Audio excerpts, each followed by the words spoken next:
આજરોજ માંડવી પાણીગેટ ભદ્ર કચેરી ખાતે દબાણ શાખાની ટીમ પહોંચી હતી। ખંડેરાવ માર્કેટ પાસેના પણ દબાણ હટાવવામાં આવ્યા હતા। ગેરકાયદેસર રીતેના લારી ગલ્લાને દૂર કરવામાં આવ્યા હતા।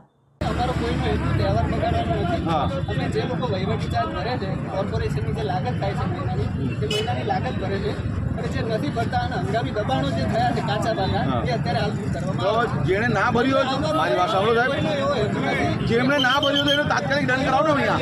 તહેવાર ચાલુ હોય, કોઈનો બગાડવાનો કોર્પોરેશનનો કોઈનો એવો હેતુ નથી। મેં એવું કહું છું કે જેને ના ભર્યું હોય કાર્યવાહી ચાલુ છે સાહેબ, તાત્કાલિક દંડ ભરાવો ને સાહેબ, તાત્કાલિક દંડ ભરાવો ને સાહેબ, વાંધો નહીં। જે દંડ ના ભરે એની લારી લઈ જાઓ તમે। કાર્યવાહી નથી થઈ, તમે 3 ખટારા ભરાઈ ગયા છે, એટલે એવું ના તમે એલિગેશન કરશો કે કાર્યવાહી નથી થઈ। સાહેબ મેં જોયું છે સાહેબ, તમને હજુ હું બતાવી શકું છું આયુર્વેદિક એ બધું ની કામગીરી હાલ ખંડેરાવ માર્કેટ શાખા, બોર્ડ કક્ષા તથા પોલીસ બંદોબસ્ત સહિત જેટલા પણ લારી ગલ્લાઓ છે દબાણ પેટે ઉચ્ચક જે કોર્પોરેશનમાં પાવતી નથી ભરતા, એ ઉચ્ચક દબાણો જે સર્જાય છે એ અત્યારે લેવાની અને દૂર કરવાની કાર્યવાહી ચાલુ છે।